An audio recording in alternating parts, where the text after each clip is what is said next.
Fotonya masih ada? Masih ada saat kita di Jember waktu itu. Waktu di Jember kita ada fotonya di belakang spanduk tur gigi ya. turunnya.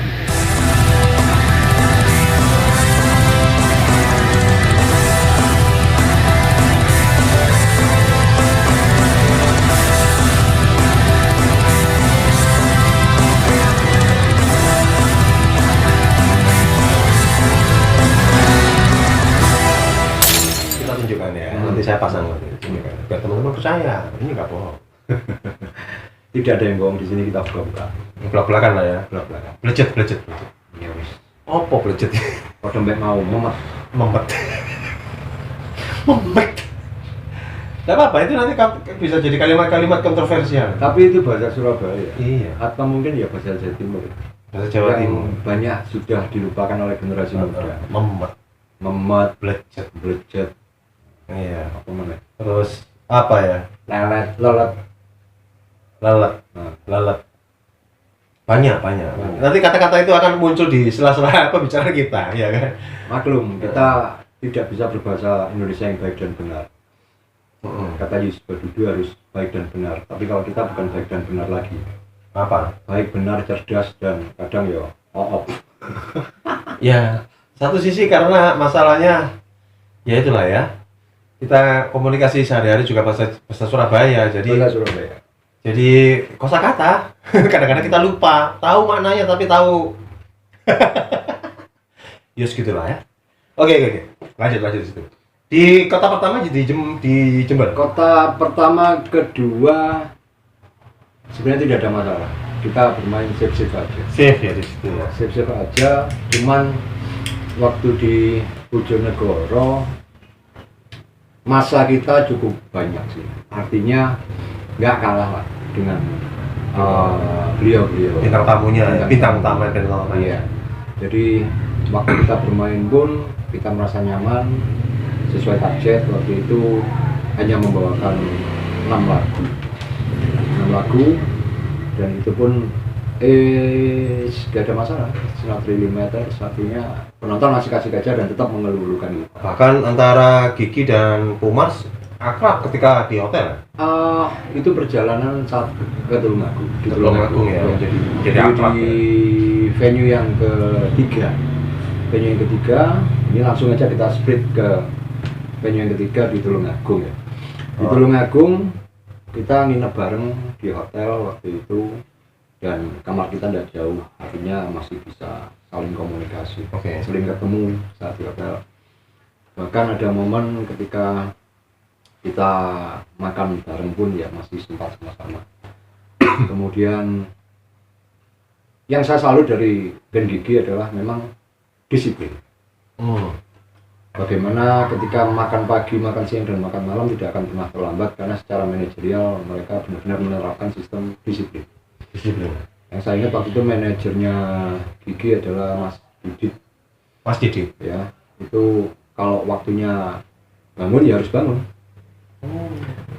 Jadi pintu kamar didodok, nggak bangun-bangun ya digebrak, tetap harus bangun. Jadi benar-benar profesional. Itu yang kami salut.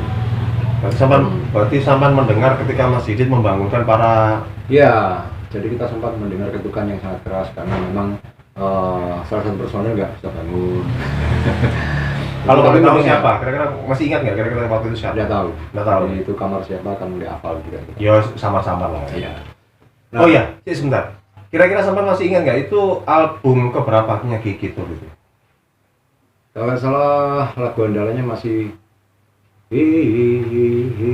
Janji. Oh, di album Janji. Album Janji. Oke, album itu ya. Ya. Nah, suatu ketika siang kita soundcheck di atas panggung kita duluan. Jadi Pumars dulu, kemudian Gigi. Pumars selesai soundcheck, kita masih nunggu di bawah, teman-teman di belakang. Kebetulan saya lihat di depan stage. Waktu itu kacamata Kang Arman sempat terjatuh. Saya ambilkan, bahkan beliau sempat ngomong, "Hey, power metal, wah asik, ntar malam ketemu ya." Itu sama menyerahkan kacamata yang jatuh tadi. Jadi teman-teman ya, emang yang dimaksud ada Kang Arman adalah ketika kenapa kok menyebut Lee Yus ini power metal, karena beliau tahunya Surabaya band besar adalah power metal, betul ya? Saat itu, Saat iya. itu seperti itu, bukan sekarang sebenarnya sih. Dan kebetulan tampang kita juga kontrol. Kontrol. Kemudian waktu soundcheck, biar Gigi juga mendengarkan lagu kita lebih banyak ke rocknya, sehingga konotasinya kalau band rock Surabaya pasti power metal. Seperti itu. Nah, gitu. Hingga akhirnya soundcheck kelar, kita balik ke hotel, kemudian prepare dan lain sebagainya. Sampai akhirnya jam manggung pun dimulai. Kita datang jam 7:30 karena di awal ada band opening. Band opening dari lokal. Jadi kita masih menunggu band opening kelar, baru kemudian kita. Saat berjalan ke atas stage, ini ada satu hal yang cukup membuat kami merasa gimana ya? Karena mohon maaf, player kita satu namanya Stefan. Memang beliau terlihat berbeda di antara kita. Putih sendiri, ganteng sendiri, unyu-unyu kayak Efse. Oh, keyboardis kalau keyboardis ya. Ya. Nah, ketika kita berjalan menuju panggung itu banyak yang teriak-teriakin.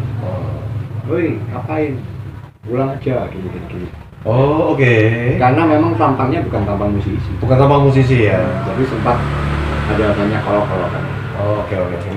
Mendapatkan. Ya, si Stefan sudah terbiasa begitu. Cacian. Sudah terbiasa sehingga dia pun cuma masuk on aja. Kalau tampang sangare belas kasarnya. Nah, sampai ketika jam kita perform, naiklah kita di stage seperti biasa. Lagu instrumen yang kita mainkan untuk balancing sound, saya masih di belakang. Kemudian masuk di lagu yang kedua, mulailah banyak gelombang di audio. Artinya gelombang ini sudah mulai umok misalnya. Saya selalu pakai jaket doreng padang pasir. Kalau selama saya di Pumas, selalu saya menggunakan jaket itu di awal lagu. Artinya menjadi ciri khas utama lah ya. Ciri khas utama. Begitu saya naik, saya nyanyikan lagu pertama, saya lupa lagu apa waktu itu. Tapi yang jelas bahwa penonton mulai merangsek ke depan. Dan banyak yang meneriakan Pumas. Ya. Dan lagu Ambarawa selalu didengungkan. Ambarawa selalu seperti itu. Akhirnya kita berjalan 1 lagu, 2 lagu, 3 lagu, 4 lagu dengan kondisi penonton yang demikian kreditnya, dan tawuran sih nggak ada tawuran, jadi aman-aman saja. Tapi ketika kita mengakhiri lagu di lagu yang ke-5, ke-6, kita sempat berhenti, bahkan Mas Agung Ambulans, gitaris kita itu sudah mencabut jack-jacknya. Tapi justru malah penonton yang sedemikian banyaknya meneriakkan nama-nama kita. Pumas itu satu stadion.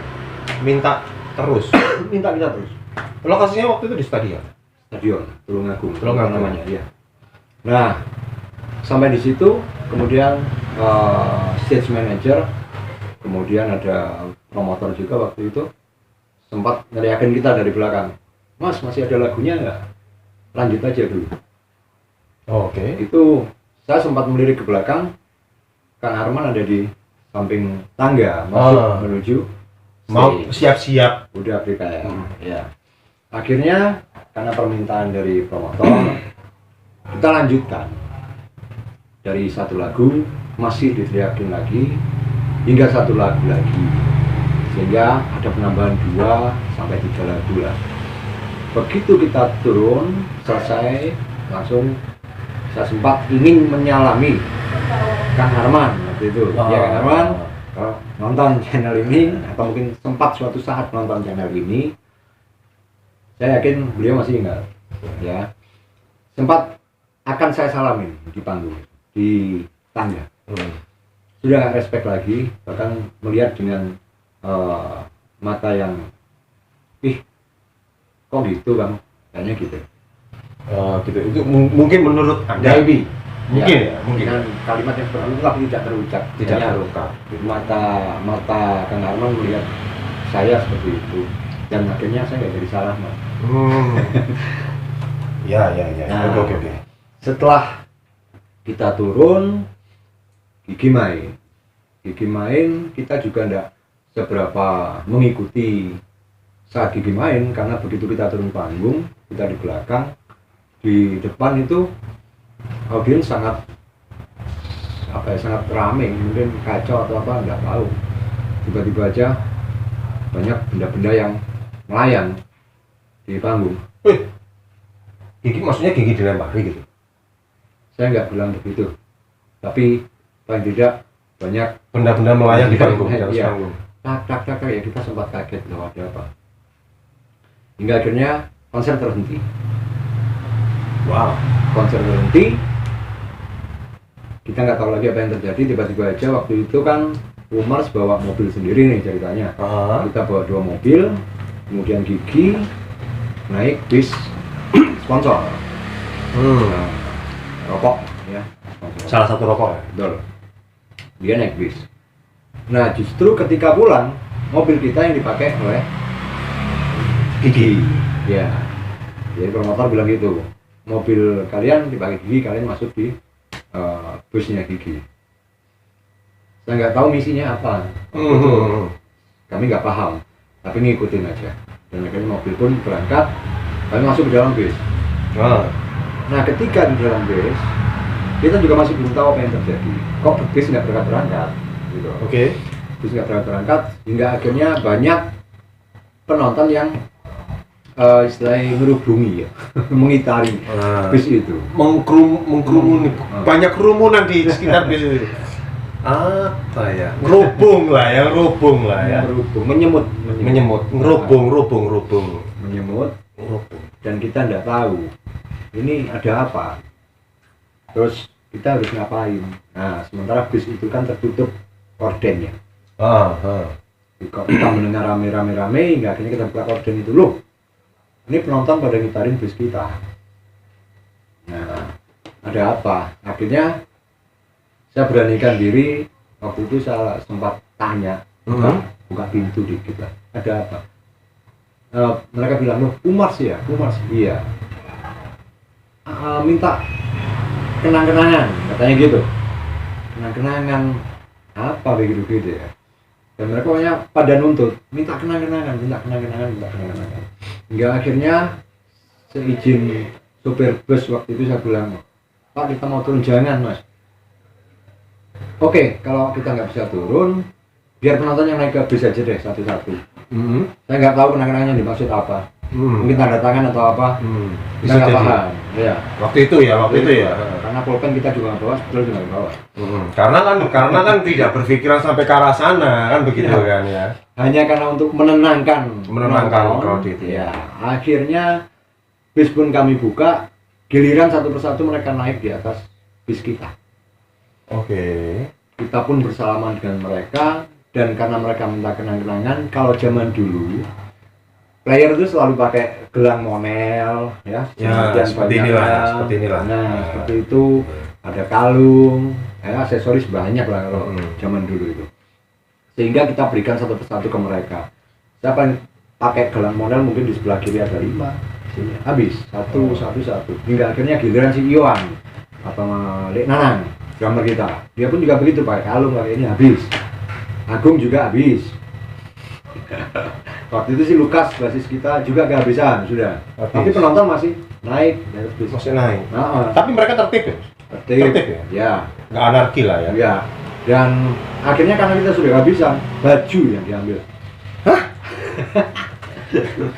Jadi baju kita, akhirnya kita berikan ke penonton. Wah, kita lepas, diambil lah oleh mereka. Padahal ya nunggu keringat ya. Nah, iya. Tapi senang. Iku nek kalau bahasa sekarang namanya dilucuti, Mas. Diblejeti, dudani. Nek bahasa kok Eropanya diudani namanya. Sehingga akhirnya kami berempat. Kalau Stefan enggak. Jadi si Stefan sempat terselamatkan, bajunya tidak diminta. Loh, kenapa? Karena Stefan waktu itu pakai baju kemeja kalau nggak salah. Oh, dianggap ganteng-gantengan, ya. Jadi karena dia pakai kemeja, mungkin ya teman-teman juga nggak terlalu ini ya, nggak terlalu nggak dikasih juga nggak apa-apa. Iya. Jadi Nah. jadi kalau zaman dulu itu teman-teman ya kan di era-era tahun itu 90-an itu band-bandan itu kalau ganteng-gantengan dianggap gak band-bandan. Ini band-bandan tak ganteng-gantengan nih kan gitu kan ya. Memang ganteng Stefan. Ini memang ganteng memang. Go, Iya. go Stefan. Heeh. Nonton ini, Nonton, cerita ya. ini mungkin ingat lah ya, tahun 96. Mungkin nanti kapan-kapan kita undang. Ya, mungkin kalau nggak bisa datang kita yang datang ke sana. Iya, kita undang biarkan bercerita Betul, banyak soal itu ya. betul. Dan saya yakin ingat sekali. Sangat